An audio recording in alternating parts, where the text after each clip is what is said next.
Hi everybody, I'm just waiting for a second as I can see you're all kind of piling in at the same time, and you know I want to kind of wait until you're all in so that we can actually really start this.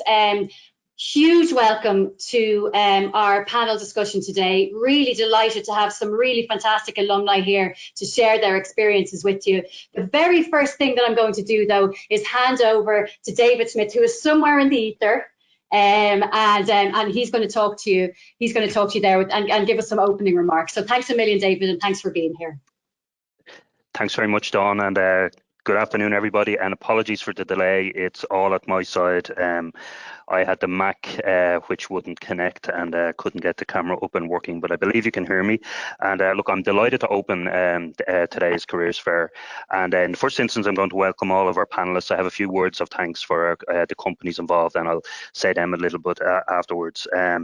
Beautiful day here. The Careers Fair always remind me of, you know, late nights in January and it's bloody freezing and nobody wants to turn in for the event, but certainly the changes that we've adopted for this year's Careers Fair due to COVID and having it in spring makes a great difference, and I imagine there's a great audience there, an appetite for what you're going to hear over today. It's a busy day, but I'm delighted first and foremost to welcome the Alumni Panel today. I think it's really important that we celebrate the success of our alumni, and particularly for our graduates and our undergraduates who are considering, you know, career pathways. I really believe that you see it and you can be it, and certainly the panel here today are a testimony to obviously the success of the programs and the foundations that were established here in IADT. So before I hand over to Dawn to give some further thanks, I'd like to welcome Ciara Mitchell from New York. Ciara is a designer and a graduate of ISCOMS, and she's obviously up very early today for this to dial in. So you're very welcome, Ciara. And I do like the poster in the background, Ciara. You're an absolute lick putting that up, but I appreciate you putting it up. That's from my portfolio, everybody. Brilliant, Rich, who's a graduate from Creative Computing, and Rich is from Intercom, and we're delighted to have Rich and Intercom on the call today. Feena O'Sullivan, another graduate from Viscoms and working here in Dublin with Workday, and a great story to tell since she graduated from Viscoms and moved through the design industry into a role as product. Ciaran Foy, graduate of the National Film School and a film director, and working across film and media in Ireland, and another great story, so I'm really looking forward to that. And Philip Guay, who's a business and entrepreneurship graduate, and Philip's with Sony Music and Entertainment, and he's going to speak to us obviously not only about his career, but I can imagine there's going to be some questions about the changing landscape in the entertainment industry and how technology may affect that.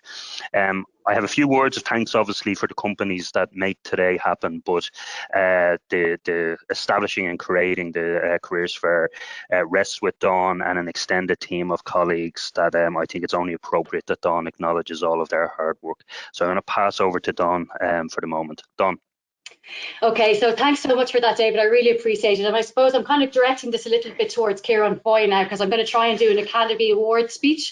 You know, so when you're getting your Oscar, I'm going to actually role model that for you, Ciaran, because I actually do have a huge amount of people to thank for today. It's a phenomenal day, phenomenal event to put together, so positive in a pandemic, in a lockdown, that we got this together, and there were so many people involved in it. You know, so I want to start with my family. No, I'm only joking, Ciaran. Don't start with your family. Okay, so I'd love to start with Rebecca Roper. She has been an organizational whiz, unbelievable. I can't believe the energy that she has and what she puts into things. And I'll tell you, David Smith, you're going to have to just watch out for your role, because I feel like there's a dark horse there in terms of, you know, I look at the President of Ireland at the moment, I see Rebecca in the same light, and I think she's gunning for us. So just so you're aware of that. Louisa Keogh is another person, a member of the team, Baptism of Fire. She just started on this project, so she's been fantastic. Stefan, you know, look, our stuff had to be Stefan's on the way out. That's essentially it. And, you know, he said to me, well, like, why aren't you sending the graphics to me? And I was like, you're a bit of a Chandler Bing, Stefan. I don't really know what you do. Can I just say he does everything, and very, very well. Therese Moylan, of course, absolutely been involved from the get-go. And Rachel in Student Union, Kai and Sorl as well, just huge support. And of course, in the background here of everything, you know, we have Caroline Healy trying her best to sort out those kind of tech issues. And sometimes, you know, Apple Macs come on board and you just can't sort them out. So Caroline usually does it, but couldn't pull it out of the bag today. And, you know, and that's the core team, right, that actually put this event together. But can I just mention just a few other people? And I can nearly hear the music coming now, Ciaran, so I'm really rushing through this. Okay, so John Mantain, you know, thank you so much. You know, so many lecturers got involved. Anne Wright, Conor Hegney, he's sterling, has always been there and really is such a supporter. Elaine Sisson, 3 weeks ago, Elaine came on a Saturday to just make sure that I had what I needed in terms of getting in touch with employers. So just cannot say how much I appreciate that. Julian King, Barry Dignam. Listen, I'm always going to call you Barry Dignam. I have to get Dignam in my head. I know other people are just going to have to correct me on that. Jean Rice, and of course, you know, David Smith here got his sleeves rolled up in terms of you know, getting into a session or two. This is where this alumni panel idea came out of, which is fantastic. You know, student services, Andrew Parrott, Lisa McMorrow, have to stop at Sinead McEntee and say thanks for all the support. Mary Murphy, how did we ever survive without Mary Murphy? Alice Brennan, you know, just in terms of just such practical support and ideas and coming up with the solutions, you know, students and graduates. We have a fantastic panel here today. We have so much of an event. If I remember, and if I bring you back to something that happened this time last year, which is a mock interview marathon, and I want employers, all of you employers now, to close your ears on this, because I'm letting you into some trade secrets here. You know, some of you were just on your way to lunch during that interview marathon and we grabbed you because we couldn't have employers sitting there without somebody to interview, and threw you into an interview. We had Loretto there who was given a pep talk. She's there today in our career centre. So if you're nervous at all, get into Loretto and have a chat to her. Thank you so much, Loretto, for coming on board with this. And Sonia is there with all information you need. So if you don't have enough information everywhere that we've sent you, get into Sonia, say hi to her, because she misses her, you coming past her information desk in the college. So thank you so much to Sonia for that as well. So there was one more thing that I had to say, and no, I think that's it. I think I'm going to hand back to you, David. That's the thanks over for me. And if there's anybody I know that I haven't mentioned, Ciaran, you'll never do this on the real day. You'll mention everybody, but you know who you are. Thank you so much for your support. Thanks so much for getting involved. We, as a college, have made this day together, and I'm really, really proud of what we've done collaboratively with all of the employers that David is going to mention now. So thanks a million. Thanks very much, Dawn.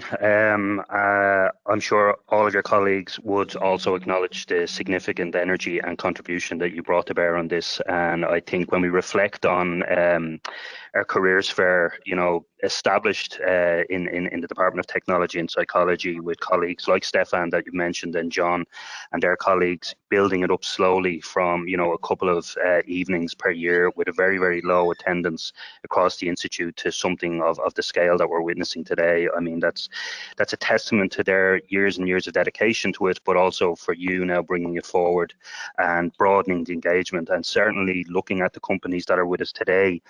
The regional reach as well is very, very important, and it's actually demonstrating the attractiveness of IADT graduates.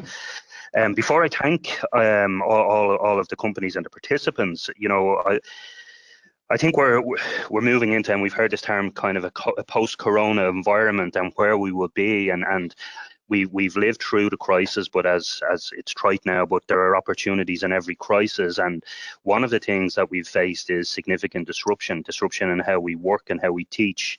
And reading some of the commentary, what I found extremely interesting is that the disruptions that we had anticipated in the future of work over the next 10 years have been accelerated. And in many ways, the way we're kind of currently working and the way that we will practice and the skills that were anticipated as being necessary in the next 10 years have been brought forward to today.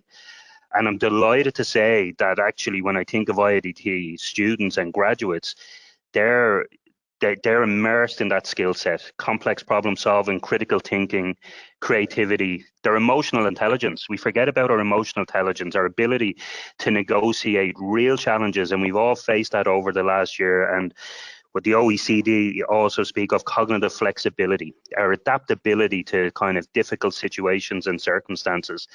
And that was anticipated what we would require of graduates over the next 10 years, but that's actually what we require today.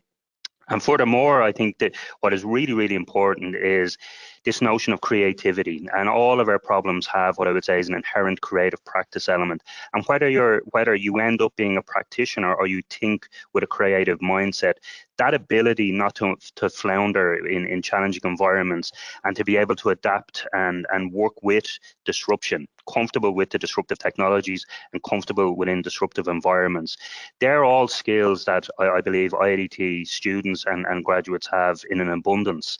And I would have hoped and expected that they would serve you well over the next 10 years, but it's likely that they're going to serve you even more over the next 10 months. So it is amazing to see the breadth and quality of companies across the traditional creative and cultural sectors, but in technology and entrepreneurship, and they all recognize something common that is there for all IADT students and graduates. So be confident in your engagement, students. Be confident in the soft skills that you've acquired, but also the foundation that you've received, irrespective of your discipline, because there is a common thread that runs through all of IADT programs, and it's prepared you well for the conversations that you will have today. I'd certainly like to just reflect and thank many of the companies, but I have to think of those that have been with us all the way through since those dark days in January when there will be 10 or 15 of us in the lecture theatre, and they include companies like Sona Lake and Verizon Connect and Accenture. They were always there in the early days. Delighted to see regional employers like Dell be involved today, and while they're not in a recruitment phase, they really are interested in engaging with IADT.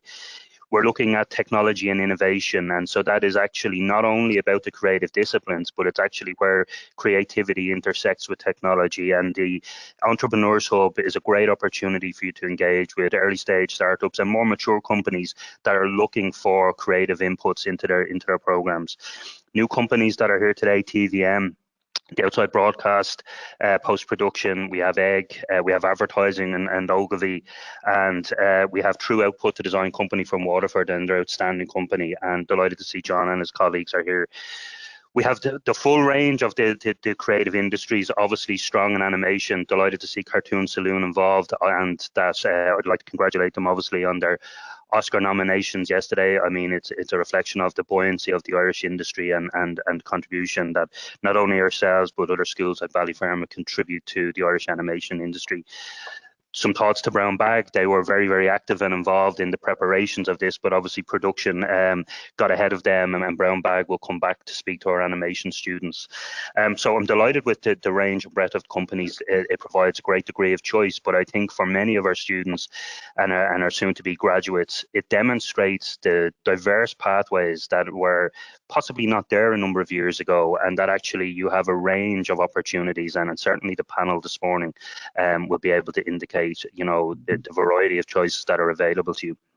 So I wish you well, Dawn. I'm delighted to see the panelists. Special hello to Feena and Ciara. Great to see them again. The graduates of Viscom, and delighted that we're celebrating their success as well. I'll join some of the panels later. I'd encourage you all to re-engage with the panels later today. Another great list of industry experts that will give you their insights, and hopefully encourage you to, as I say, explore other pathways that you hadn't considered previously. So I wish you best for today, and I suppose I can formally open this year's Careers Fair and congratulate you all for your efforts. Enjoy the day. Thank you, Dawn. Brilliant. Thanks so much, David. Really appreciate all of those words, actually, and a really fitting start to actually what is a really brilliant day, just getting all of those opportunities out there to students and graduates. And I really hope you're kind of listening to those. And one of the things that particularly struck me is, please widen your lens. Don't just pretend you know what a company does by reading the name of that company, because you really, really absolutely don't. And I think, that's one of the things that I'd like to even start this session with, and I know that I'm kind of throwing a curveball at you now, guys, so jump in if you want to, and this possibly wasn't on any question list that I sent you either, but what surprised you? What are the routes that kind of surprised you that were there that you kind of didn't even realize that they were there, or does that kind of, is this something that kind of that vibes with you at all? Because I think that our students sometimes think that they should know this route, that you graduate and then you walk here and then this is what you do and then that's what you do. And actually the reality is that it's it's not really like that at all. So No. so can you tell us a little bit more about that in terms of touching into kind of something about what David was saying there, that we don't know what we don't know yet, right? No, that I can jump in, I suppose. Yeah, I think when I graduated, it was the same thing. It was graduate programs, the big four, certain companies that were just, you thought that was the path. And I didn't have enough patience. I just thought I went for it and went to a couple of interviews and didn't really know what I wanted. And I think a lesson was slow down a bit and, as you said, open the scope and have a look around and dig a little bit deeper. There's so much information on so many companies now, even more so when I graduated. And I ended up working for two companies that I never even thought of.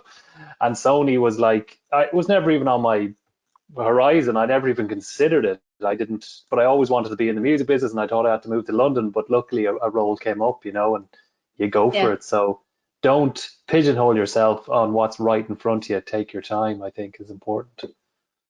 Yeah, and it's hard though, isn't it? Because today, as you say, when you're graduating and when you're coming close to that, you're impatient. Like I have final years now who are, it's March and I need to know exactly what the plan is, because May is coming and then, and they're look, I'm not trying to disregard those feelings at all or in any way kind of, look down on them, because that's not what I'm doing. But there is a kind of, when you move a couple of years past that, you do realize that, it's about being thoughtful right now as well, isn't it? Yeah. If anybody else wants to jump in, by the way, do, I think like coming from a graphic design background, when you leave college, you have like an idea of what design or graphic design is. But I feel like a lot of the time the skills you learn are so translatable to other industries. So when you're in college, you're kind of like, okay, I'll leave and then I'll work in a studio. But in actual fact, that's just a small fraction of what you can be doing. Because you could be working in-house at a company, you could be working freelance. Like, just don't think so inside of the box, because there's so much that you can do that you never thought you were capable of, I feel like. Okay, yeah. So great. Sorry, Rich. Yeah, jump in whenever you want. Yeah, I think one of the things that I realized early on, I didn't have a clue. I was so young, I didn't have a clue what I actually wanted to do. And one of the things I did was make a deliberate decision to try and kind of change jobs and try different things every couple of years and say, look, it's okay in your 20s to actually not know what it is you want to do and just experiment and try. I'm going to try a job over here for 2 years, and then I'm actually going to travel for a year, and then I'm actually going to try a job at something else, and just give yourself a bit of leeway and freedom to kind of try different things. And because certainly I felt the idea I had of the career I wanted to have when I was in Leaving Cert was be an engineer and be like an electronic engineer. And as I got a taste for it, I realized it was absolutely the last thing I wanted to do, and was very, very grateful that like I actually moved around the place in order to get those different experiences to kind of figure out what's the thing I actually really wanted to do. And that's a really brave thing to have asked yourself to do, actually, as well, when you think about it, because we have this idea about ourselves that we need to know, and I mean, and to tell yourself that, well, look, I'm going to try this for a couple of years, I'm going to try that for a couple of years. It makes so much sense. When I'm at this side of those years now, it makes so much sense, because you're just building skills all the time. It's about honing those skills, so it does make a lot of sense. But it's a brave decision to make it at the time. So there is something about kind of making a brave decision, isn't there? And also, I think one of the things that I picked up on as well is what you were talking about there, Rich, about being in your 20s and using your 20s. And I'm very aware that we have graduates here today who, for the last 2 years, particularly our 2019 and 2020 graduates, haven't had the same opportunities as in that timeline as maybe the graduates that came out years before them, because of this pandemic and because of what's happened. So to kind of just sometimes take that foot off the gas for yourself with that pressure that you're putting yourself under is important, to kind of give yourself a little bit more perspective on that. Sorry. So one of the other things David said in his opening remarks really struck me and really, really resonated with me, that I found the skills I picked up at IADT and the attitude that IADT had towards building this base of creative problem solving, and building this base of like just general intellect and curiosity, It's very different to, like, I've gone to college in UCD and I've gone to college in Griffith College as well, and the difference in learning styles that they have in those two places, where it's like you need to learn something off by heart, whereas IADT is more teaching you how to learn and teaching you how to be creative. And I think that the skills you pick up in IADT actually give you that freedom to go try different things, more so than you would in other places. So I actually do think you're well set up to have that bit of freedom, having gone to college here.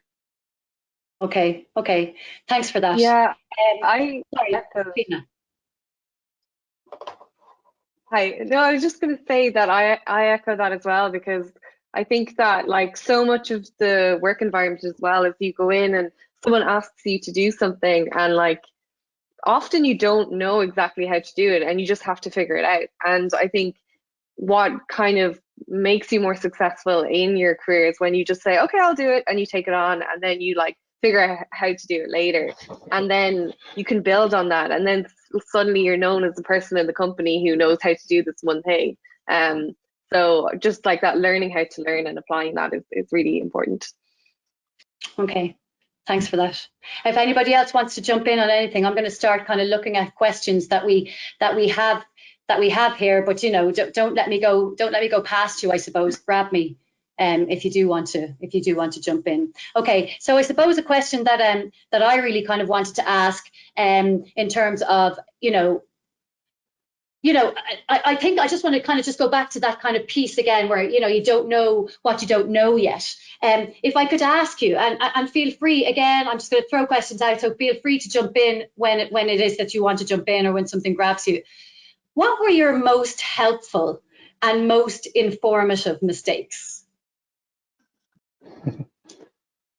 If you want, I jump in there. So I don't have a specific mistake that I want to share, but I think from my early days, it was really preparation that really I got a better understanding of, like, preparing properly for interviews, preparing properly for meetings. My first job, even the smallest one, like, I think I always took it a bit, I didn't know what truly prepared really was, and being a bit younger, I kind of flew off the cuff a few times, and it just always kind of went against me. So especially with interviews, really prepare, like spend time and go through every single piece of data and every single piece of information you can find about a company, and walk into there as confident as possible. Same with your meetings. And once I realized that, that's when I got the jobs, and that's when I succeeded in meetings and managing up and where I started, and that took a few hits to learn. Yeah.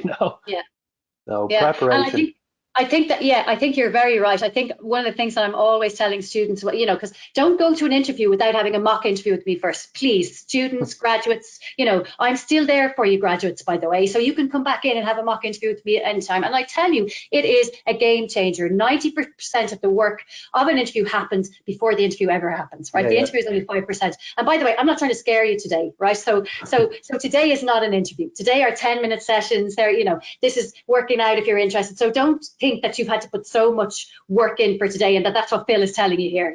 Oh God, don't go to today then, don't turn up. No, that's not what he's saying. He's saying that when it's important and you got to get the interview. I mean, Ciaran, you must know this from the film industry as well. When you're pitching, when you're getting that idea across, you go in and you're pitching that idea, and the first time you pitch it, okay, it's possibly not your best pitch. It's possibly not the one that's going to sell it for you. But by God, by the 5th pitch or the 6th pitch, you've possibly got the gig. Would that be right? Yeah, well, it depends. I think, to sort of answer your question, I think my biggest failures were in college, and that's a good thing, because I think it's like, you learn the most through your mistakes. But unfortunately, in terms of the film world, if you make a mistake, you might not get asked to make another movie. So it's like, it's a different sort of thing, where out in the real world, in terms of pitching, I'd sort of pitch to everyone I know who's not the job in question, friends, family, stuff like that. What do you think of this? I'd run something past them, because the film industry is a weird sort of, like, word travels quickly, and if you're on the third pitch of the same project and it hasn't, you know, been picked up, suddenly that starts to get tainted and nobody wants that project and stuff. So it's kind of like, yeah, the prep comes before the actual pitch or before the, you know, the interview or whatever. But I think, you know, Dún Laoghaire was a great place to sort of try out stuff, you know, what makes your work different in terms of the shorts that you're making and stuff like that, to try them out and hopefully fail, because that's how, you know, you learn the most. And then when it comes to the graduate short, well, that one's got to be good. Yeah. Okay. So okay, thanks for that. So it's nice to hear that college was where you failed most, because I think that people, you know, lots of students go through different things in college, right? And you know, and sometimes, you know, it's kind of full of this regrets. I mean, I'm talking to people all the time about, you know, I don't care what you've done with your career before today. You know, this is a new day. You get to start from here. I don't care you're in fourth year and it's May and you've never looked and you're carrying this monkey on your shoulder. This is a new day and you get to start again. So it's nice to hear, for people to hear, I suppose, you know, at the other side, if they're starting out on their graduate journey, if they're 2 or 3 years in and it hasn't gone to plan, you know, or if they're 5 years in, some of them 6 years in, some of them actually, you know, and it hasn't gone to plan, that's okay, because today is a new day and you get to start to, you know, strategize about that and you know, and there's a support here, you know, like we've been trying to tell.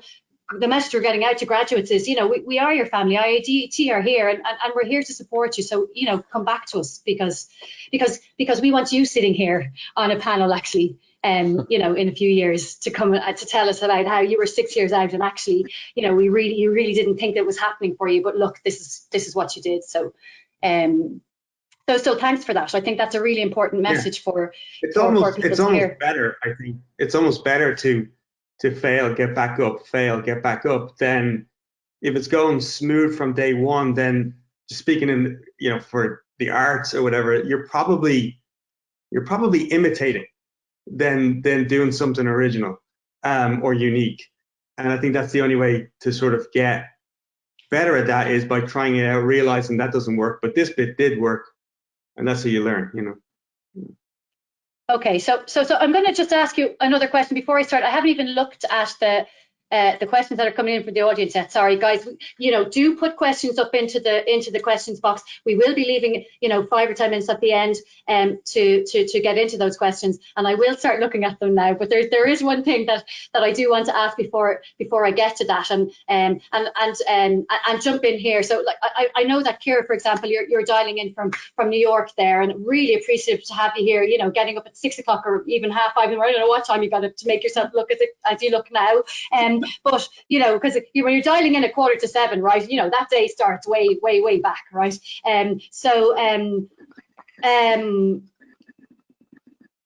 Really what I wanted to know is, like, what are some of the toughest decisions that you've had to make? And I suppose one of them, moving to New York and actually taking that on, would have been a pretty big decision, right? Yeah, so I feel like when I graduated college, I initially just came over for the year. And I remember before I moved over, I was very set on just the year. Like, I'm definitely going to go back to Ireland, love Ireland.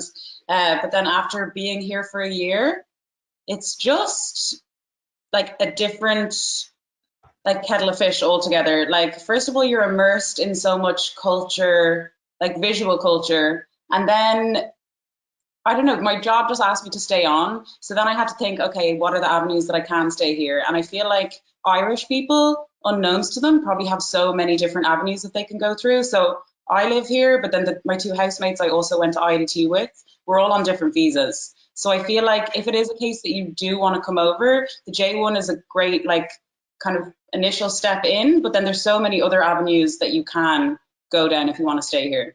But okay, yeah. Okay, so that's great to know. So lots of opportunities there, and you know, and lots of different ways. We might all know the J1, we might all know a certain visa, but actually there are lots of different ways that are and routes that are there. Yeah. Okay. Thanks for that. Okay, so anybody else? What are some of the most difficult decisions you've kind of had to make along the way?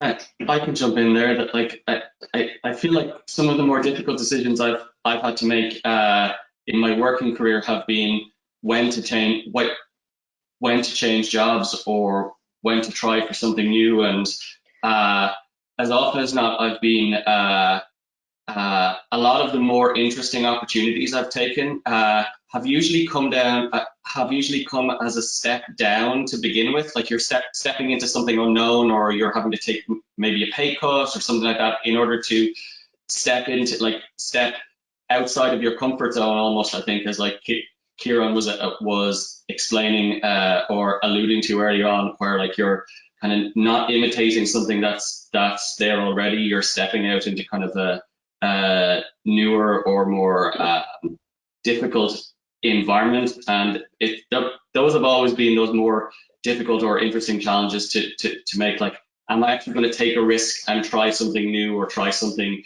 disruptive, or try a company that maybe isn't quite proven yet, or try myself in a role which I don't even think I'm actually quite ready for, but kind of having a philosophy of like optimizing for long-term learning and like long-term enjoyment for the role has always been my North Star in making those decisions. And what do I think is going to give me the most long-term interesting career, rather than what do I think is the thing that's going to make me the most money tomorrow, has always been kind of my guiding star for making those decisions. Yeah, and I think, Rich, it's so interesting what you said there about the Northern Star, because I think that a lot of graduates, especially if they're 2 years out or final years who are just coming out, they have this expectation of themselves, which is really it's really unfounded, and it just puts loads of pressure on. They expect themselves to be expert before they walk out the door. And really, what do employers want? They want people who can learn, right? And show that they can learn. They're not looking for them to be expert in whatever language if they were coming into Intercom, Employers are looking for, like, what we say is like hire for attitude, train for skills, and so like that you're looking for that growth mindset, somebody who looks like they're going to be passionate about the job and really enjoy it, and those are the people who are going to go the extra mile, or learn about it in their spare time, or be real kind of culture carriers once the chips are down. So that's always been my North Star, is like go where you think you're going to be the most passionate, or the most engaged, or the most excited, or just generally feel the happiest. And if you're making a decision that's purely based on money, you're probably not going to be great at it.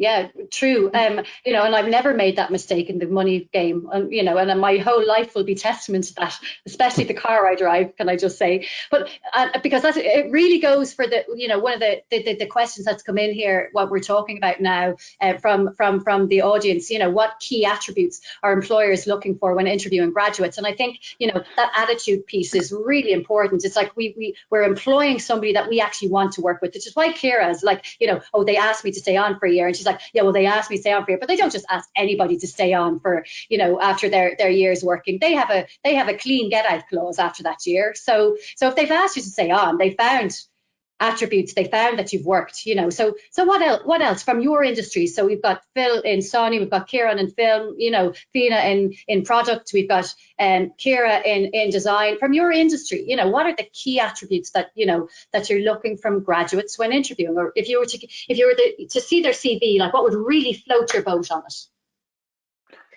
It's CVs are difficult for. Sorry, Feena, do you want to jump in? Sorry. No, go ahead. Go ahead. Yeah.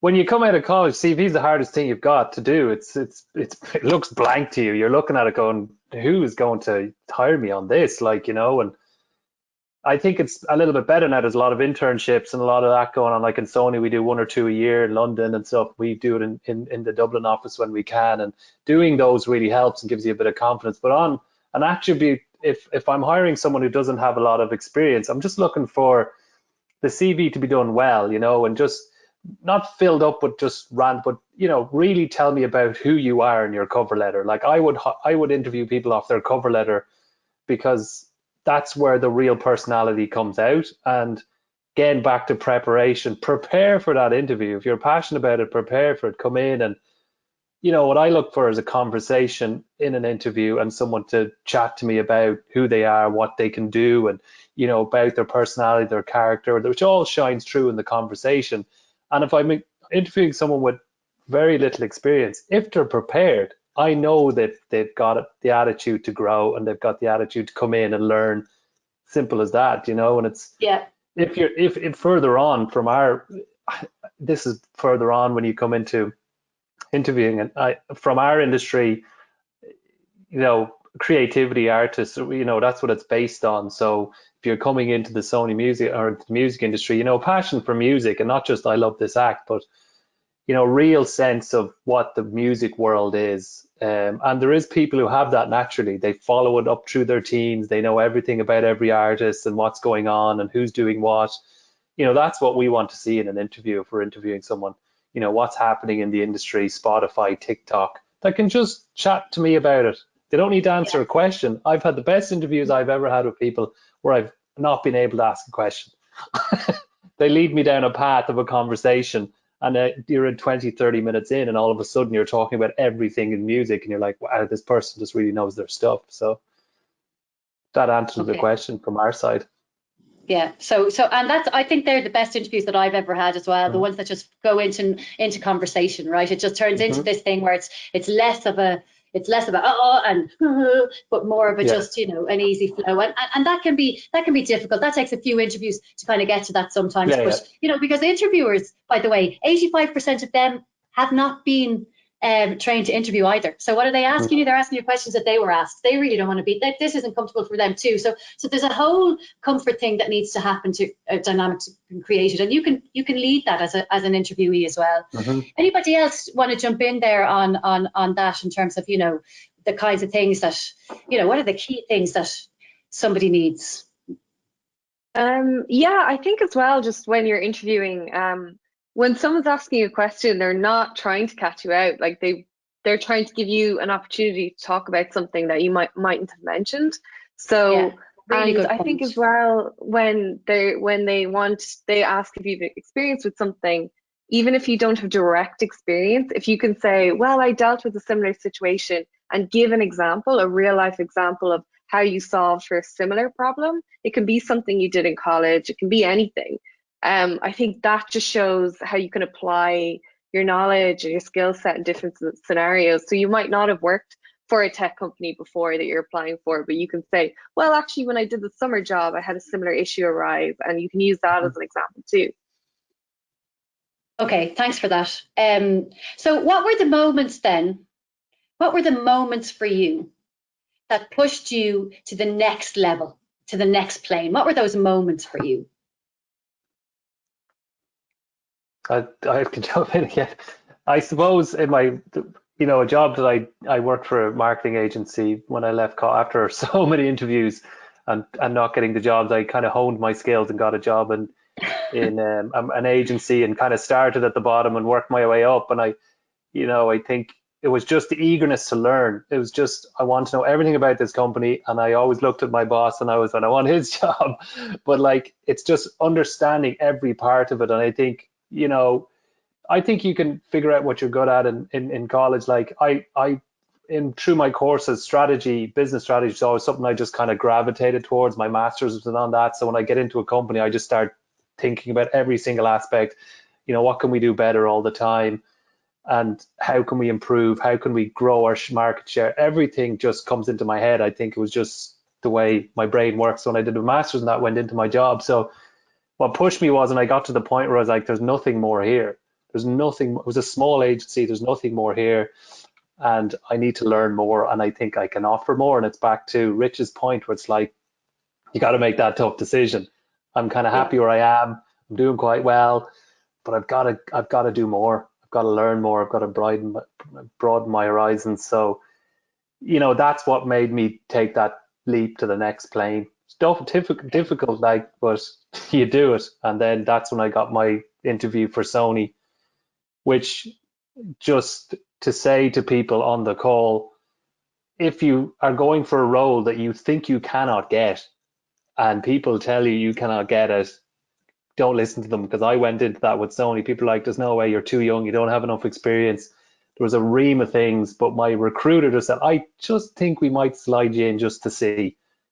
And I spent about 3 to 4 weeks prepping for that interview nonstop.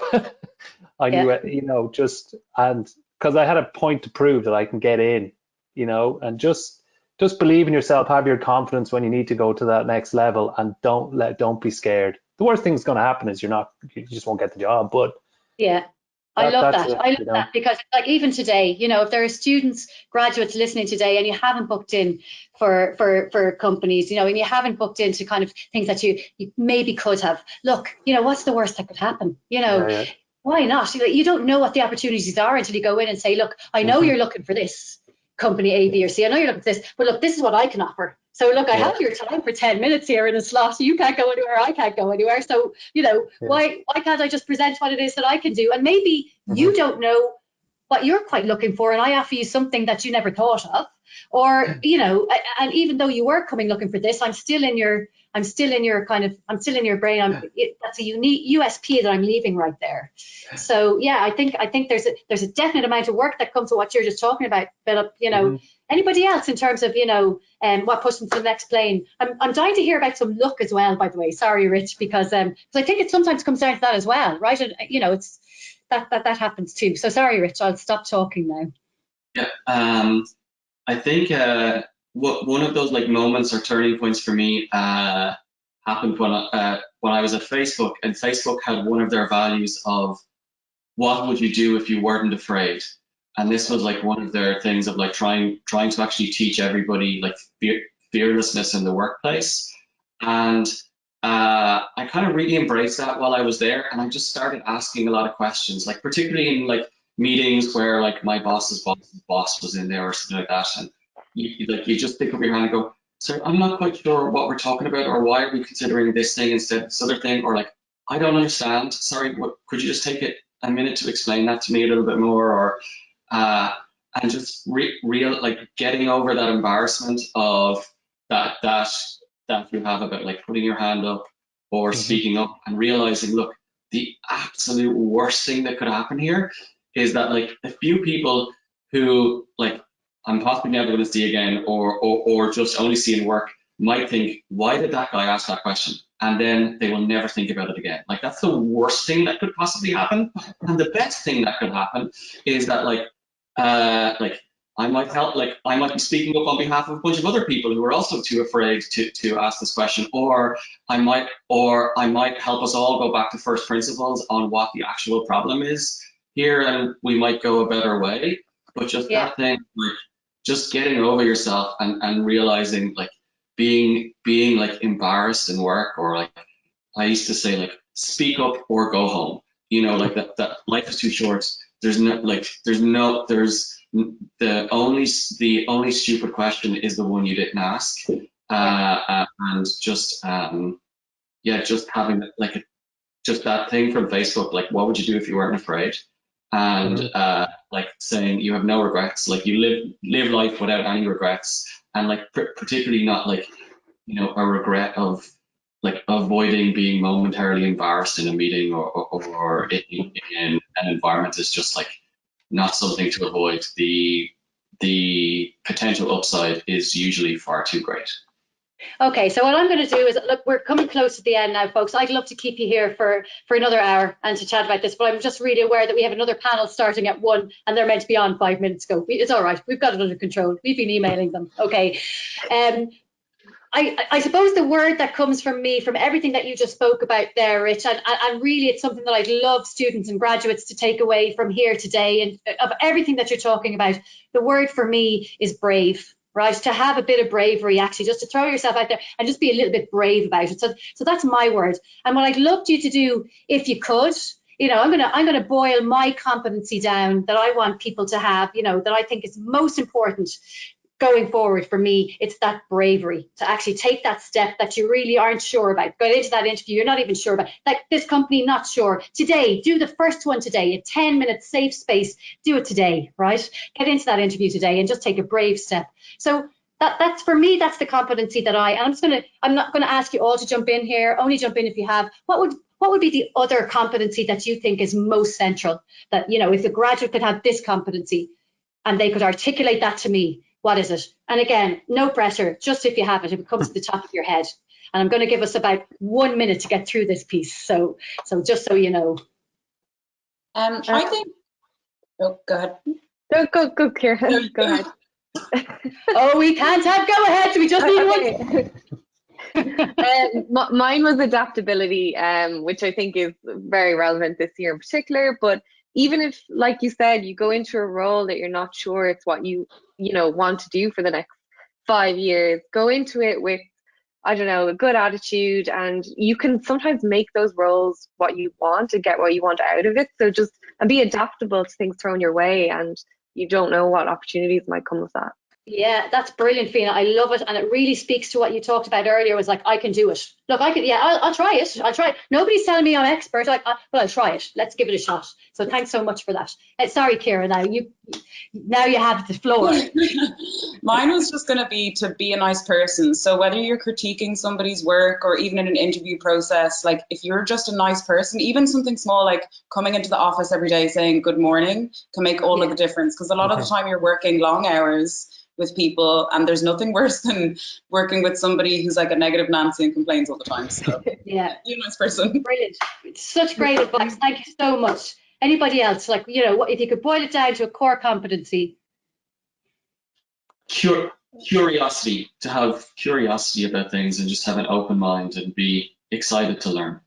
Yeah, and that really goes back to your questioning there, Rich, that you talked about there about, ask the question. There are 5 other people who don't know either, but ask the question, because that actually consistently shows your curiosity then and your willingness to learn. If you're stopping people and it's the VP and you're saying, listen, can you just explain that to me? And I'm down here, lowly as low, just entry level person, and you're getting them to explain, that's curiosity at its best, right? It's curiosity overpowering what it is, overpowering seniority. Right? I need to know this. I don't care who you are. Just give me the answer. Anybody else? And I know that Ciaran and Philip, you don't have to jump in, but if you wanted to jump in, what would you boil it down to? I think for me, will be like fortitude and resilience, because I think there's a saying in Hollywood that every overnight success took 7 years. And I think it's like my hardest times were in my 20s. After I left college, because I wasn't until I was 30 that I actually made a feature film.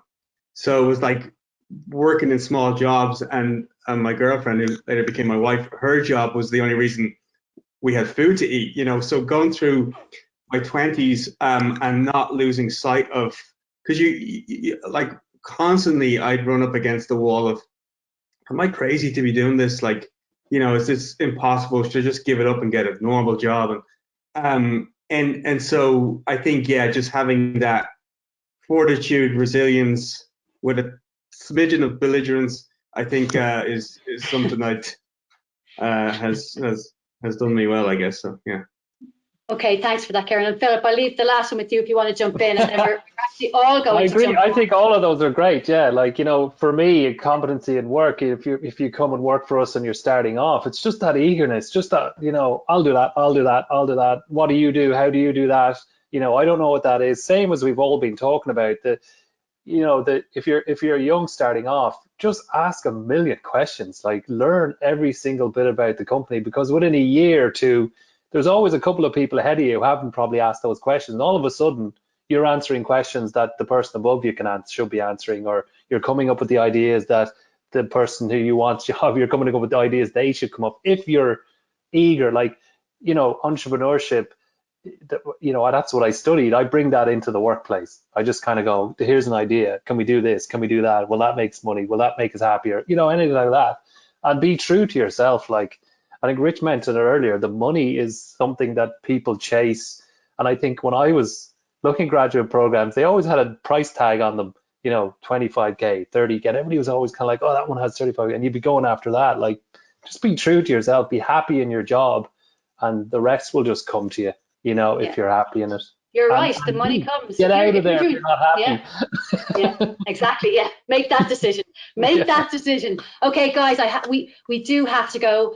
Thank you so much for your time today. Can I just say that it's so amazing that our graduates, our students, and our academics, by the way, can just hear these words coming out of your mouth, who are out there in industry kicking it, like at the, scaling their profession. Like, but I want these students to know that, and these graduates to know that you are them. You are in first year, second year, third year, fourth year, postgraduates. You stood in their shoes in IADT. So you are the role models. Thank you so much, Ciara Mitchell, Pure and Applied. Thank you so much, Ciaran Foy, Film Director. Thank you so much, Rich Archibald, Intercom, Philip Guay, Sony Music, Feena O'Sullivan, Workday.